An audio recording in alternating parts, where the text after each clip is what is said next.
sekalipun itu ponakan kandung saya, kalau dia melakukan tindak pidana kriminal seperti itu, maka sikat, bila perlu tembak di tempat. Sumsel atau Palembang?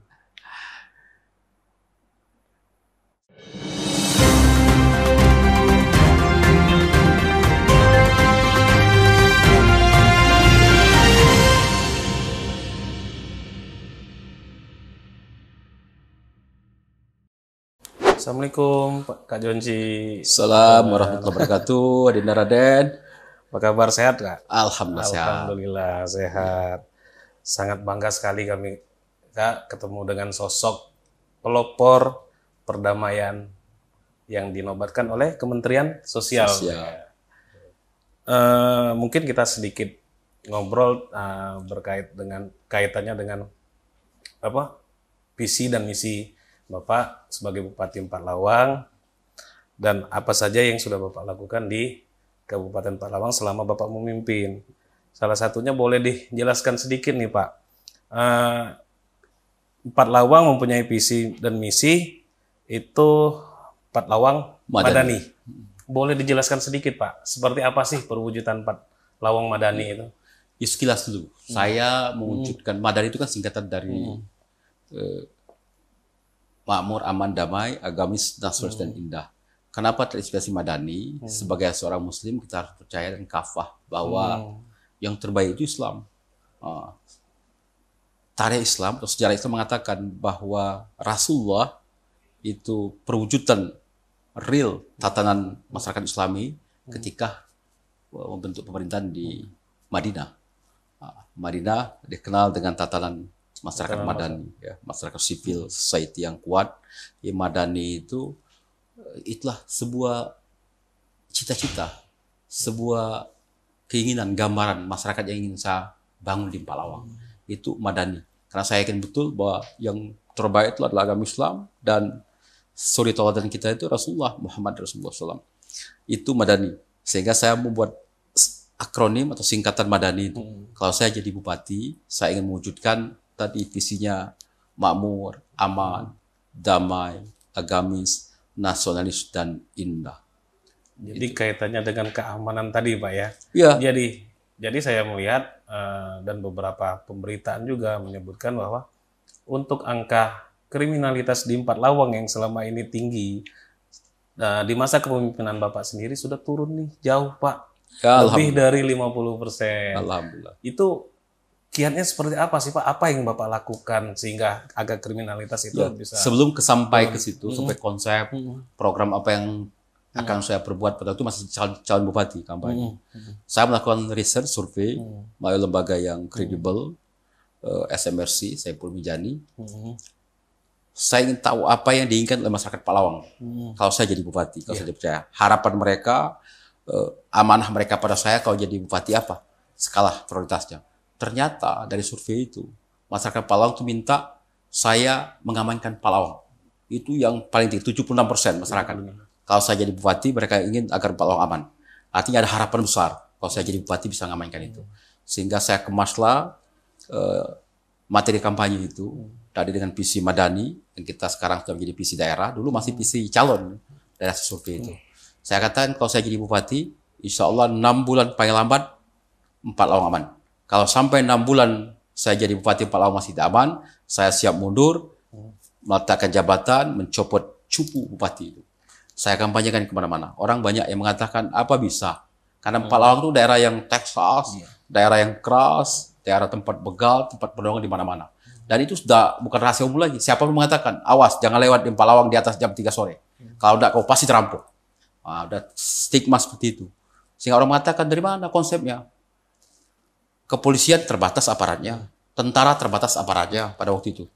Waktu debat kandidat, saya ditanya oleh kompetitor pada waktu itu, melalui calon wakil bupatinya, Pak Edward Kohar. Dia sampaikan, kalau kamu jadi bupati 6 bulan itu apa? Programnya apa? Saya sampaikan, saya sudah punya rumusan. Bersama tim, saya merumuskan dengan para ahli, orang-orang Empat Lawang yang concern, yang bermacam latar belakang. Ada tentara, ada polisi, akademisi yang merumuskan tentang bagaimana cara mengamankan. Saya melemparkan gagasan pada waktu itu. Kalau saya jadi bupati, kita akan bentuk sebuah bentuk program yang melibatkan masyarakat setempat, masing-masing desa, masing-masing dusun, yang tanda kutip para pelaku tindak kriminal ini. Nah, tinggal caranya bagaimana mengkomunikasikan dengan mereka. Dan mereka diajak bersepakat bahwa tugas kamu mengamankan Pak Lawang, karena harap masyarakat Pak Lawang. Dan saya akan memberikan yang terbaik, tapi dengan komitmen yang jelas. Dan waktu itu saya usul namanya Polisi Pamong Praja Desa, PPP Desa. Dan belum ada di Indonesia. Saya ditanyakan, itu cantelnya kemana? Saya bilang cantelnya ke OPD Satpol PP. Nah, kalau kita jadi. Dan orangnya, nah ini yang kita harus minta persetujuan Kementerian Dalam Negeri. Kan? Karena orangnya saya sampaikan tadi, kita ingin orang yang mampu mengamankan. Sehingga saya minta ke Kementerian Dalam Negeri, syarat Pol PP Desa itu bukan ijazah, bukan tingkat pendidikan, tapi kemampuan mereka mengamankan desa itu. Alhamdulillah disetujui. Ketika saya sudah terpilih jadi bupati, hari kedua saya ngantor, saya undang Prokopimda, termasuk BIN juga pada waktu itu, merumuskan itu dalam tatanan pimpinan kabupaten Prokopimda. Selesai hari ketiga saya ngantor, kita rumuskan, saya undang rapat seluruh OPD, persiapan itu. Karena harus dituangkan di dalam RPJMD. Visi misi ketika kami jadi calon bupati wakil bupati, setelah jadi kan harus dituangkan visi misi daerah. Itu melalui RPJMD, rencana pembangunan jangka menengah daerah. Nah, di situ sampaikan salah satu ukuran kami jadi bupati berhasil soal keamanan, karena janji kami 6 bulan. Ya. Kalau 6 bulan tidak aman, kita harus siap. Sama dengan janji harus konsisten. Kita harus mundur. Saya kata Pak Wabub harus siap. Pak Wabub, pokoknya apa kata Pak Bupati kita jalankan. Kita harus tegak lurus satu kesatuan. Konsepnya tadi seluruh tim, seluruh kekuatan kumpulkan siapa yang punya kemampuan untuk mengamankan masing-masing desa. Dan itu berikan pengertian pada mereka bahwa mereka menjadi orang yang terhormat. Negara memanggil, daerah memanggil tenaga saudara untuk mengamankan daerah. Nah, itu pendekatan tidak mudah itu. Agar mereka, ini bukan pada persoalan berapa besar gaji atau honornya, tapi sentuh perasaan mereka bahwa mereka itu orang yang terhormat, orang yang dibutuhkan negara, orang yang dibutuhkan daerah untuk memberikan rasa aman terhadap rakyat di desa masing-masing. Nah, konsep disampaikan melalui tokoh masyarakat, melalui pemerintah setempat, dan bahkan saya undang satu persatu mereka sampaikan itu. Akhirnya kurang dari 6 bulan berhasil, Pak. Ya, itu saya punya waktu, target waktu 10 hari harus selesai. 10 hari selesai, saya ajak ngomong, kita bersepakat. Siapa yang berkhianat, hukumannya dalam Al-Quran, orang berkhianat itu bunuh. Kalau kamu berkhianat, saya akan bunuh kamu. Saya berkhianat, kamu bunuh saya. Sampai tingkat itu ke mereka. Alhamdulillah, para jagoan-jagoan jawarah di masing-masing desa ini kita angkat jadi PPP Desa. Alhamdulillah, konsep ini berjalan. 6 bulan saya jadi bupati itu zero pembegalan. Zero perampokan. Luar biasa. Dan orang nggak percaya. Kita umumkan, kita sampaikan, kita melalui VR kita bahwa silakan kamu buktikan datang ke Palawang. Ukuran sederhananya, jangan dulu kita lihat angka kriminalitas. Kalau itu nanti di kuantitatif kita lihat di pengadilan, di kejaksaan, di kepolisian. Yang sederhana, sebelum saya jadi bupati, sangat sulit kamu melihat orang, perempuan, gadis naik sepeda motor dari kampung ke kampung, sangat sulit. Karena itulah makanan empuk para penjahat sebelumnya. Pasti terampok. Alhamdulillah sekarang boleh cek, mereka bahkan tengah malam dari Pendopo Morapina mau ke tebing tinggi lewat jalan poros yang itu sunyi, nggak ada pemukiman, mereka berani terbuktikan. Nah, kemudian kita cek juga di kejaksaan, di pengadilan, ternyata memang drastis. Tahun 2020 itu 2018 sebelum saya jadi bupati, itu tingkat kriminalitas yang masuk sampai ke pengadilan, tuntutan jaksa itu 370 kasus. 2019 setelah 1 tahun saya jadi bupati tinggal 70. 2020 waktu Pak Gubernur yang hadir itu tinggal 30 yang masuk kriminalitas, dan itu bukan dominan pembegalan, perampokan, pencurian, tapi narkoba. Narkoba yang artinya memang dari sisi keamanan, alhamdulillah orang sudah mengakui, bukan hanya penduduk setempat masyarakat Palawang, orang luar sudah merasa bebas tinggal situ. Konsepnya apa? Pol PP Desa. Dan ini diakui, bahkan saya diundang minta negeri, sayang COVID, mau dijadikan role model, mau diberikan pada daerah lain. Daerah sekitar, Muratara, Lahat, udah mencontoh program yang saya buat. Tapi saya katakan pada Pak Bupati Lahat, pada Pak Bupati Musirawas Utara, tidak mudah ini harus betul-betul strong, dan komit. Saya sampaikan, sekalipun itu ponakan kandung saya, kalau dia melakukan tindak pidana kriminal seperti itu, maka sikat. Bila perlu tembak di tempat. Ada yang mengatakan, bagaimana HAM? Wah itu saya akan bertanggungjawabkan. Kalau memang tinggal keselamatan kan luar biasa. Ada yang motong tangan, itu kan lebih dari ini. Kalau tidak diberi efek sok trafi yang luar biasa, tidak mungkin beri. Maka harus berani. Saya katakan Pak Bupati Lahat, Bupati Muratara, begitu ketemu saya. Kemudian harus tahu kita sumber masalah tadi, kenapa jadi perampok pembegalan itu. Pertama, saya melarang pesta di waktu malam hari, karena ini sumber peredaran narkoba dimulai dari situ.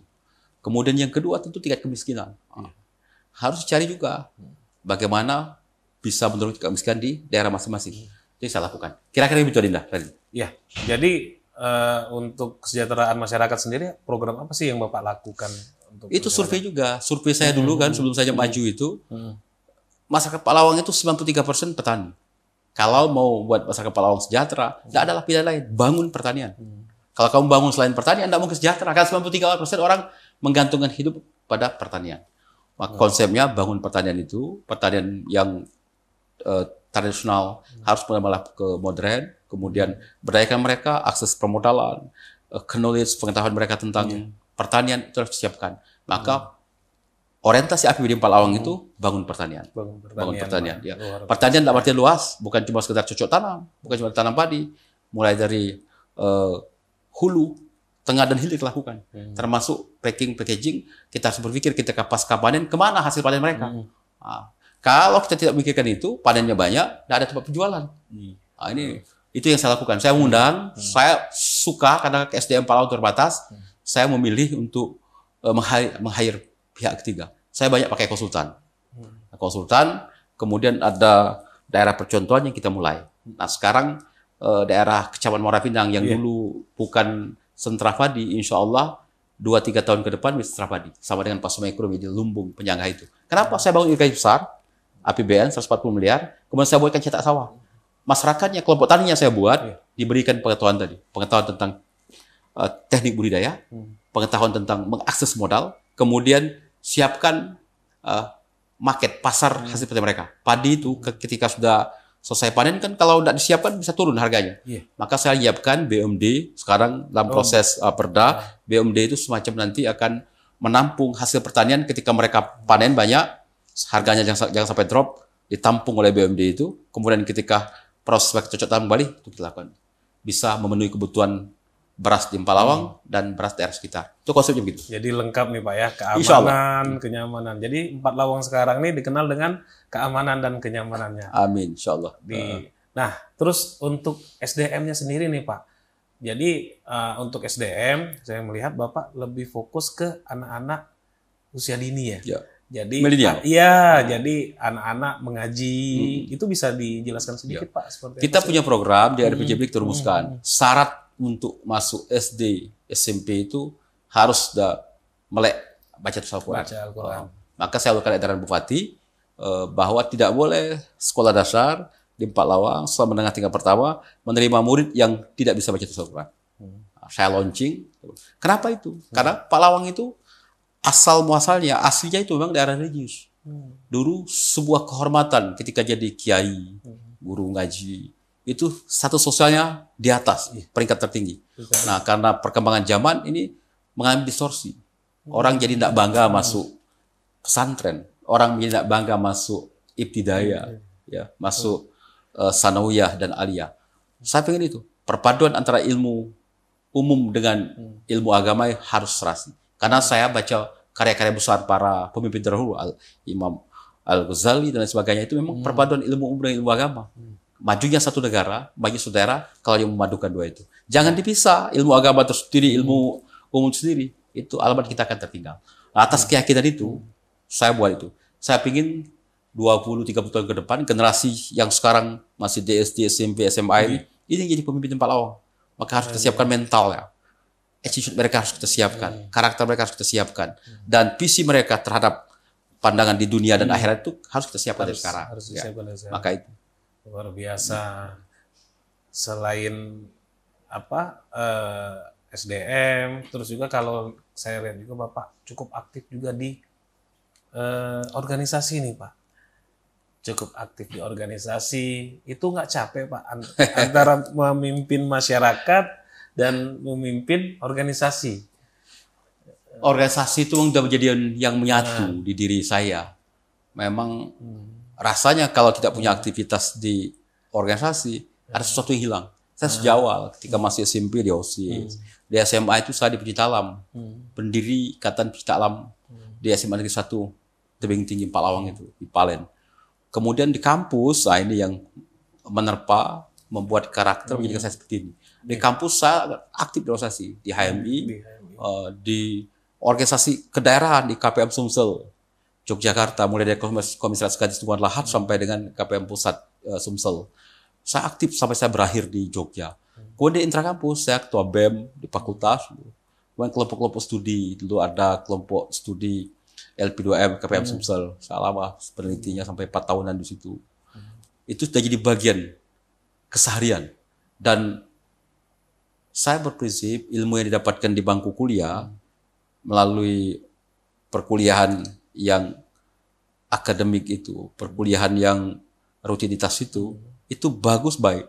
Tapi ilmu manajemen, ilmu kemasyarakatan itu ada di organisasi. Akan beda seorang yang bahasa saya menjadi diktator, tukang baca diktat, kuliah, dengan seseorang yang itu dilakukan, harus penting, itu wajib, tapi juga berorganisasi. Dia bisa memetakan, dia bisa menganalisa, dia bisa buat skala prioritas, dia bisa buat program apa yang dibutuhkan ketika dia memimpin sebuah organisasi. Nah dari situ yang membuat saya aktif. Selesai kuliah pun saya langsung jadi anggota DPRD kan. Belum selesai kuliah saya jadi anggota DPRD, langsung berpartai. Saya paham dari buku-buku yang saya baca, kemudian pengalaman di lapangan, saat itu untuk merubah negara ini, salah satu pilar yang diamankan oleh pendiri negara, para pendukung pancasila itu melalui partai politik. Kita kan pilihannya berdemokrasi. Kalau demokrasi itu yang utamanya partai politik. Maka parpol memang zaman saya kuliah dulu, suasana Orde Baru memang suasana yang menyebabkan partai nggak boleh berkembang. Hanya ada 2 partai, satu golongan yang memfungsikan sebagai partai, pemilunya demokrasi prosedural, belum substantif, kemudian terjadi reformasi, yang saya ikut bagian dari yang melakukan reformasi itu. Pilihan saya ini partai pertama saya bukan PAN. Partai pertama saya Partai Uni Demokrasi Indonesia, PUDI, bersama Bang Bintang. Ketika Orde Baru, nggak ada pilihan. Saya nggak mau P3, saya nggak mau PDI pada waktu itu, saya nggak mau Golkar, karena itu cuma rubber stamp pemerintah, tidak melaksanakan fungsi kontrol mereka sebagai seorang partai politik. Bang Bintang mendirikan PUDI ketika keluar dari P3. Saya presidium PUDI di Jogja. Tapi begitu reformasi, sebagai seorang aktivis, saya melihat, memantau, PUDI ini basis bahasanya nggak ada. Mana partai? Saya murid Pak Amin di UGM, ikut Pak Amin. Ternyata platform PAN itu sama persis dengan PUDI. Termasuk tentang sekarang otonomi daerah namanya. Kalau dulu yang disiapkan oleh PUDI dan PAN itu sebenarnya federal. Federal. Konsep ini, pendukung pancasila kita juga ada yang berpemikiran seperti ini. Bung Hatta pengennya federal. NKRI itu ya Bung Karno dan kawan-kawan. Tapi karena konsensus, Bung Hatta ikut. Konsepnya Bung Hatta itu federal. Kalau federal mungkin seperti Malaysia, kok mereka lebih duluan maju. Amerika karena uni konsepnya. Nah, PUDI dan PAN itu dari sisi itu sama. Konsep ekonomi berbasis rakyat. Sokoguru, koperasi yang dibuat di Undang-Undang 45 itu yang menjiwai konsep ekonomi PUDI dan PAN. Konsep HAM semuanya sama. Ini platform PUDI dan PAN itu sama.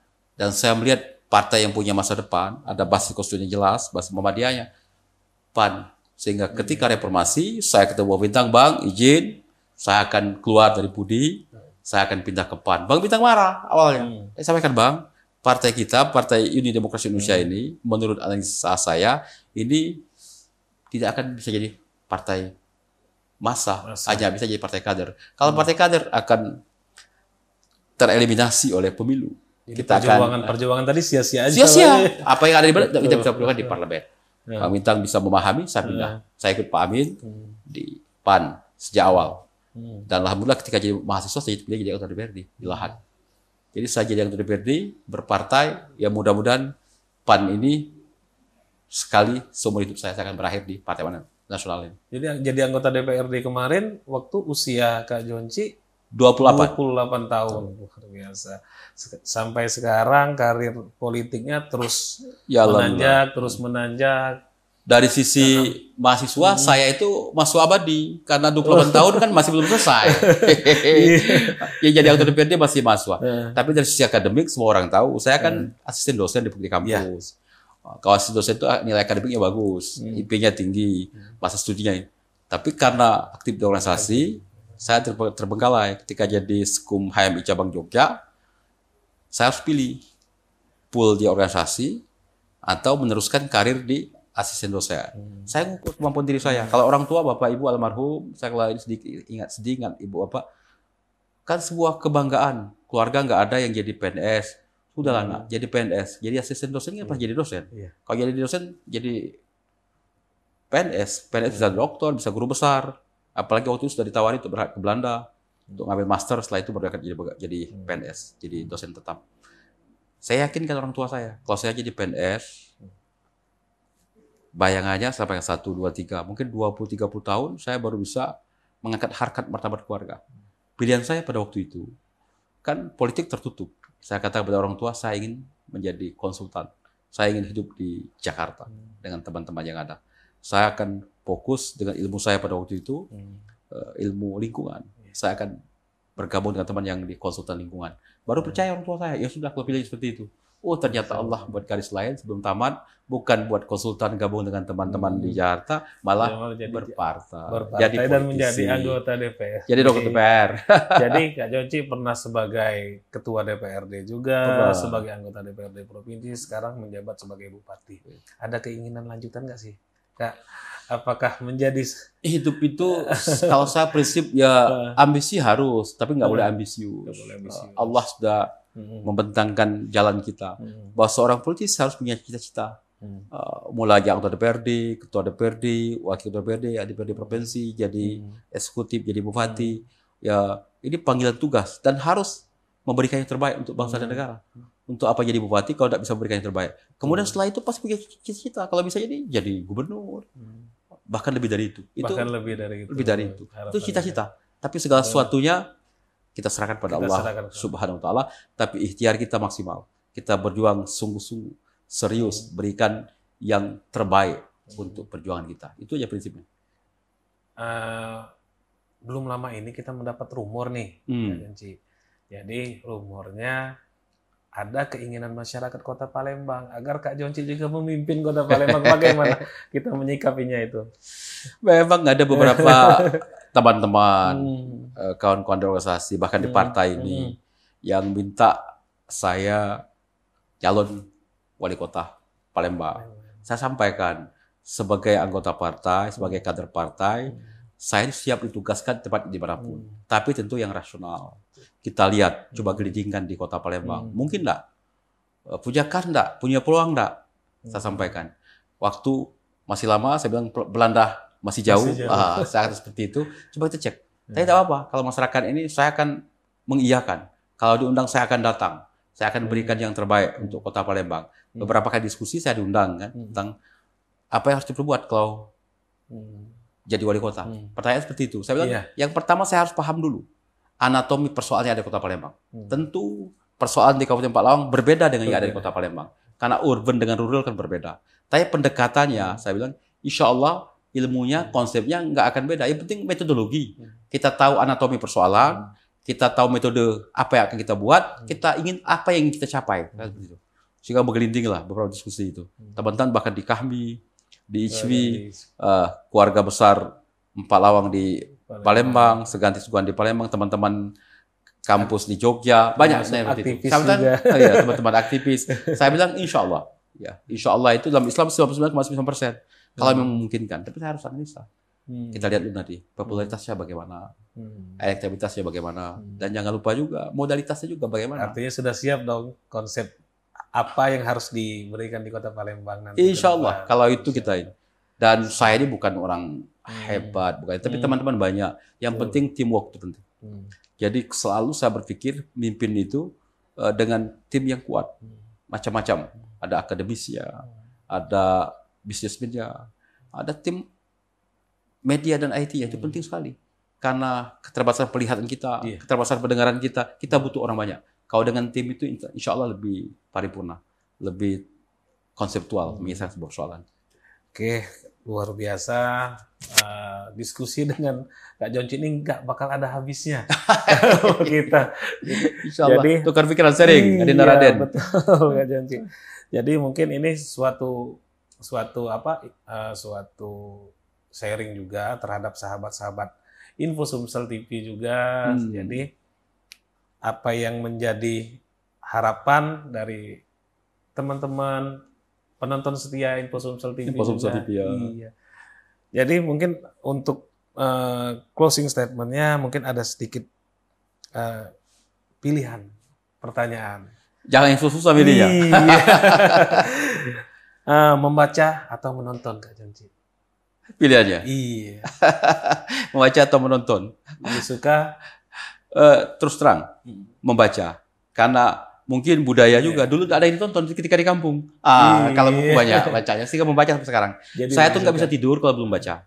Sesibuk apapun, sebelum tidur harus baca. Itu sudah menjadi kebiasaan. Kemudian, habis sholat subuh, saya itu selalu ingin harus ada yang baca. Kalau sekarang udah enak, tinggal buka Google kan perkembangan terakhir. Kalau dulu buku, makanya buku saya berak-rak itu ya karena suka baca. Suka baca. Terus pempek atau burger? Dua-duanya di Empalawang tuh nggak ada dulu. Nggak ada dua-duanya. Yang ada pempek itu ketika sudah di Palembang. Saya datang di Jogja, ketika sudah ada pempek lenjer, pempek kapas lebih bingung saya. Yang ada sekarang kalau orang Palembang tempat saya hanya pempek dos, pempek itu aja yang ada. Ya kalau pilihannya pempek atau burger yang saya tahu pempek. Pempek. Wali kota atau bupati? Kalau itu nanti aja kita jawab. Nanti aja ya. Oke. Terus untuk musik dangdut atau pop? Dua-duanya suka. Dua-duanya suka. Tapi budaya kampung saya dangdut lebih familiar. Dangdut lebih familiar. Telinga saya. Okay. Musik rakyat. Gubernur atau menteri?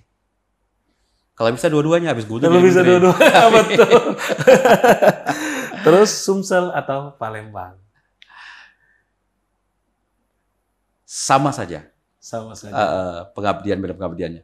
Tapi kalau mana yang didahulukan, kita yang saya siapkan sekarang, teman-teman minta saya di Kota Palembang. Tapi yang pasti saya harus berkhidmat dulu di Empalawang, selesaikan tugas sisa 2 tahun lagi, nanti kita lihat mana yang terbaik. Mana yang terbaik. Oke. Terus untuk sosok pemimpin yang dikagumi? Rasulullah Muhammad sosok. Muhammad. Kalau di Indonesia? Di Indonesia? Muhammad Nasir. Muhammad Nasir. Tokoh pemimpin dunia? Rasulullah Muhammad Rasulullah. Oke, terima kasih Kak Jonci atas waktu dan kesempatan untuk tim sama-sama Adinda, Info Sumsel TV dan sahabat info yang ada di Sumatera Selatan. Sahabat Info Sumsel TV ya. Para pemirsa, mudah-mudahan diskusi saya dengan Adinda Raden ini bermanfaat untuk kita semua. Amin. Sukses juga buat Kak Jonci, terus sehat, mudah-mudahan karirnya juga terus berkembang dan meningkat. Amin. Terima kasih Kak Jonci. Assalamualaikum warahmatullahi wabarakatuh.